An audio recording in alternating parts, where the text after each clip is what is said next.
Coach, going back to when David Baker surprised you, is that a vivid memory or was that an out-of-body experience for you? Well, a little of both, to be quite honest with you, and it was very vivid, a memory I will always have. It was also a really experience I've never experienced before. So, you know, it was something I did not expect, caught me totally by surprise. This isn't right that this is happening right now, but... Okay, never mind. No, please come back. Come back here, David.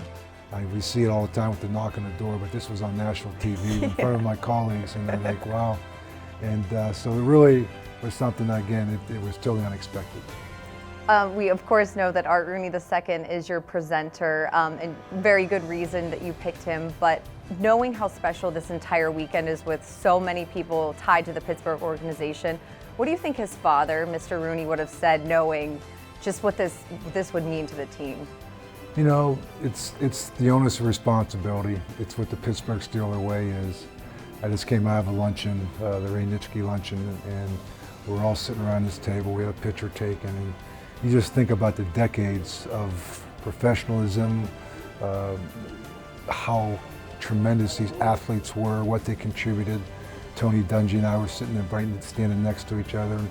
If you had said to me when I was in Crafton that I'd been standing here at this luncheon with these people in this room, I would have said no way. So I'm sure he's very proud, and hopefully we can make him proud as well. You said how unexpected it was. Did you seek advice from anybody just to go into this experience this weekend of what to expect? No, you know, kind of the way I did for the Pittsburgh Steelers head coaching job, you know, so it's one of those things I think you have to experience yourself. And I've just tried to take it all in. I'm being very humbled by this whole process and trying to really just grasp each and every event and just take it in and try to slow it down. You know, I'm not looking forward to the next one. I'm going to embrace where I'm at right now, this moment. And I think when you look around, you see the people that are 80 years old, like Belby Bell, and you see people coming in for the first time, like Alan Faneca. You just see the decades of legends that these people are. And it was talked about today, the different paths that everybody took to get there. And everyone's different in their own way, but the one thing, and Will Lanier said this today, we all have the same DNA. And so it was really just, to me, it was just, you get around these people and you're almost in awe of the people you're around, and yet you see, you're one of them now. And so it just is very humbling, it's a blessing, and I am so honored. I went back and was rewatching that night in Miami when Troy got the knock, the after party, and we handed you the mic and you guys started interviewing each other. And the bond between you two was just very crystal clear. My rookie year, you definitely didn't give me any confidence. Looking back on it, what did Troy teach you? What did he impact you as a coach?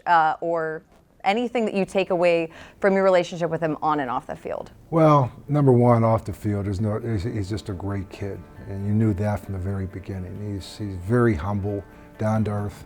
But I think the one thing, Missy, and that's why I kind of grabbed it, I said, let me interview this kid.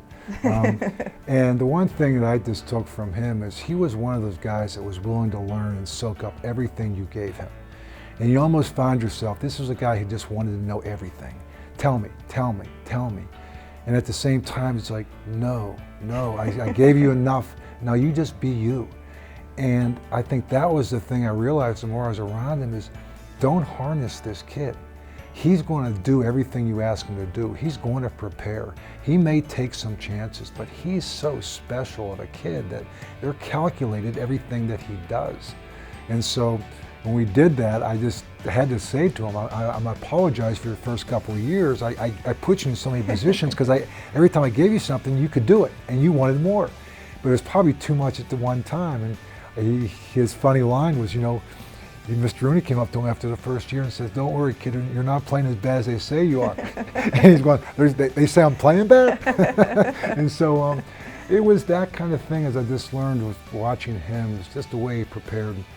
I said before, you watch, you know, Troy during the course of a week of practice, his hair's in a bun, he's underneath the helmet, and he goes around, he's getting a feel for what we're trying to do and what he knows the offense and we're trying to simulate they're trying to do. And on Sunday when he comes out, he goes from Clark Kent to Superman because he lets the hair down, and he's out there and he is just exploding from one side of the field to the other. So he's a guy that knew what to do, when to do it, and how to do it.